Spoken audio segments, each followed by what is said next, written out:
So what's your thought on time? Is time a commodity, a resource, an adversary? Or is time just an illusion?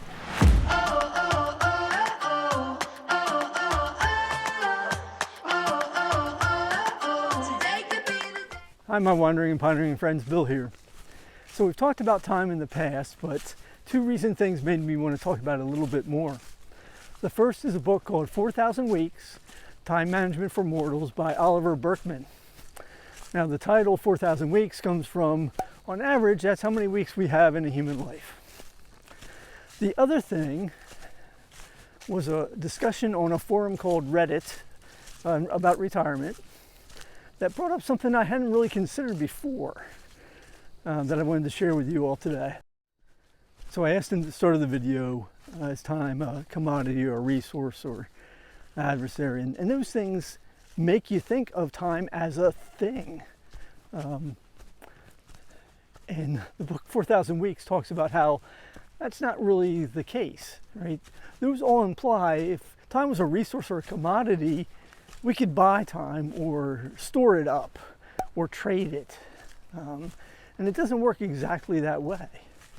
Now, I should probably also pause here to say that those of us that believe in eternal life, that skews this quite a bit. So we're going to set that aside for now. I encourage you to think about that on your own, but we're just going to focus on time in the sense of here on this planet. So I casually follow some Reddit discussions, groups, subreddits, whatever they're called. And one of them is a retirement discussion or subreddit. And it was in there that an interesting question came in from Emu4U. And then got a lot of upvotes.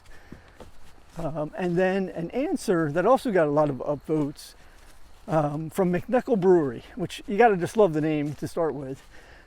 Which I thought was pretty profound. So McNuckle Brewery, if you're out there, thank you for that.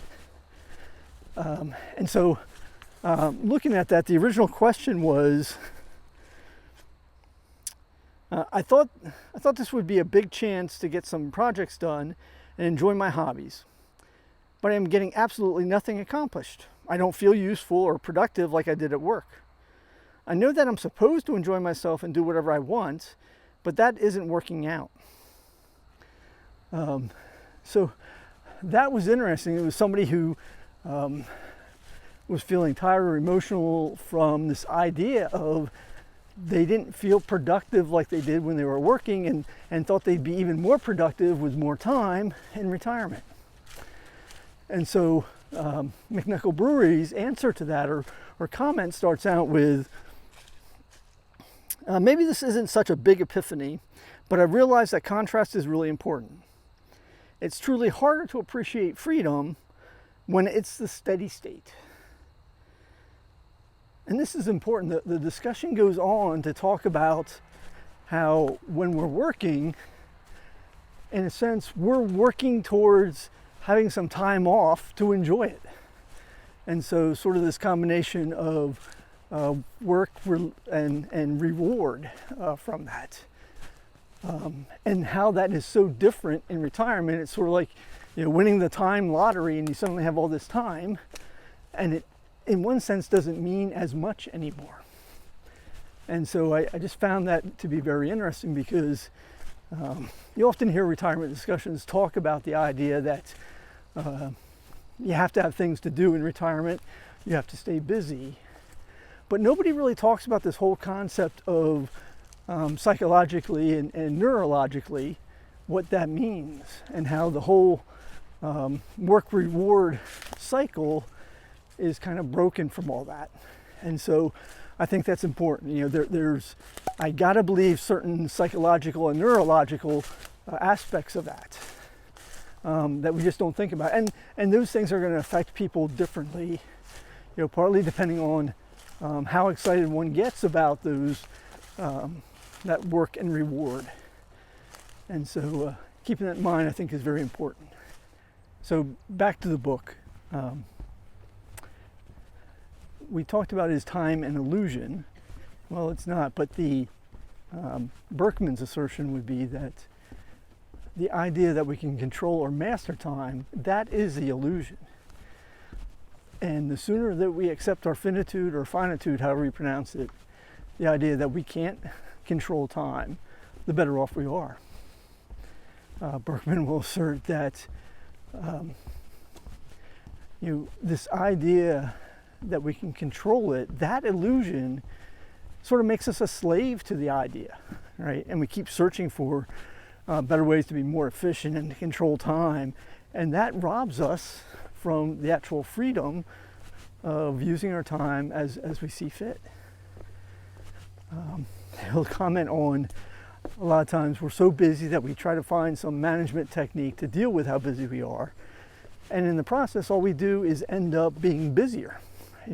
We have more time to be busy with other stuff that may not be as important.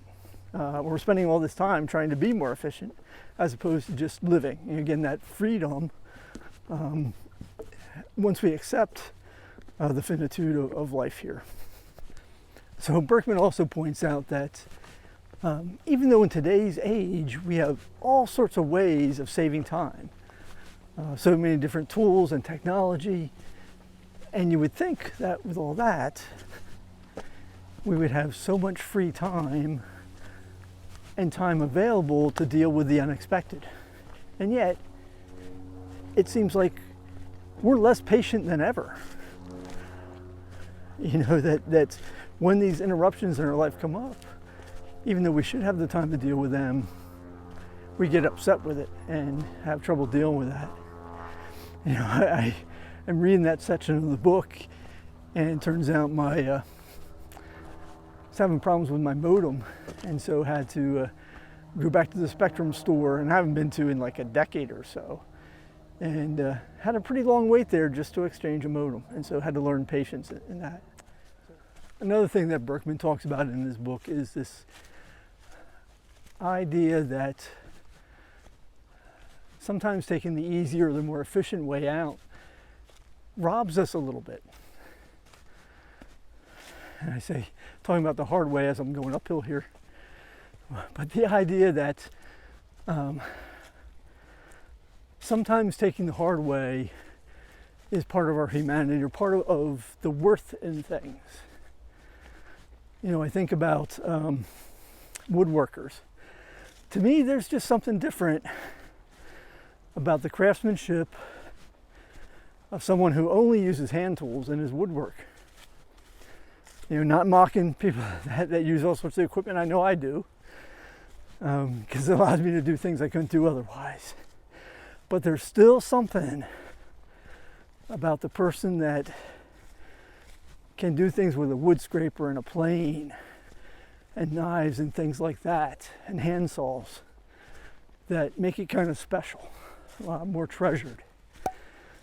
And so I think sometimes we need to remember that. And sometimes it's the things along that path to the end result that matter. Out hiking, sometimes they look at things as that's the destination where I want to go. But a lot of times the best parts are along the way, and when I stumble on there. Kind of related to that, Burkeman brings up a gentleman by the name of James Hollis. In fact, at the end of the book, he has kind of an interview with him included in there. And one of the things that he brings out from Hollis is this idea that sometimes when we're faced with decisions, our natural tendency is to, well, what choice is going to make me the happiest? And Hollis has a little different way of looking at that. He suggests that instead of saying what makes me the happiest, ask what is going to make me a better person and or make my life more meaningful, right? Which that kind of circles back to what we talked about in the past, the idea of future self.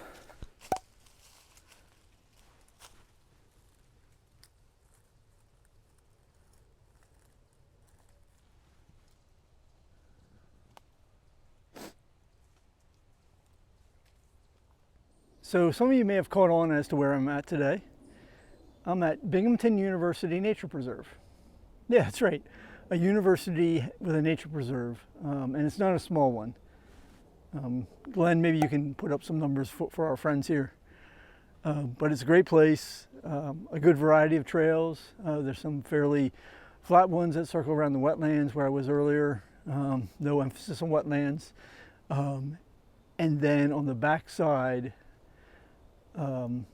is a ridge that comes up here, so you can gain some good elevation and a mixture of hardwoods up through here. Because it is a nature preserve, the deer go a little crazy in here. They're trying to do some different things to deal with that. But if you're in this area, I highly recommend that you check out the Binghamton University Nature Preserve. There's stuff on my website about it to check it out, and a good group that maintains it. So enjoy. Well, all these different ideas that have come up here make my head spin a little bit. So it might take a while to unpack all of this, and we're likely to talk about this another time. For those of you going into retirement or thinking about retirement, keep in mind that idea that we talked about from the Reddit discussion, that the whole work reward cycle, that's going to be different in retirement. You're going to have the time lottery on your hand, so you want to keep busy, but you also want to recognize that the biological or physiological aspect of working yourself up so that you can have some free time shifts. And so give yourself a break if it feels awkward at times, but I got faith in you, you're going to adjust. And for all of us, we got to kind of accept our finitude. Now, again, different if we're looking at things from an internal perspective, but in either case, recognizing that our time here on Earth is finite. Now, I don't say that to be depressing. In actuality, when you stop to think about it, it's pretty amazing that we're here at all. You know, the universe's deck is kind of stacked against us, but we're here. And even more exciting is that we're here together, that there's people out there listening to me now, and people who I want to hear from. So drop some things in the comments below about your view of time. I'd love to hear that. And with that, again, since time's precious, thank you for spending some with me. Have a great day and an even better week. Take care, y'all. I know that it can be there someday. You've been waiting for. I know this life can be that one life you've been dreaming of. Today could be the someday. Today could be the one day. Today could be the someday you've been dreaming of. Hey, the video's over. What are you still doing here? All right, for a bonus question now, drop in the comments below your favorite song that references time. The one that popped in my head was Chicago, Does Anybody Know What Time It Really Is? So drop yours in there, go.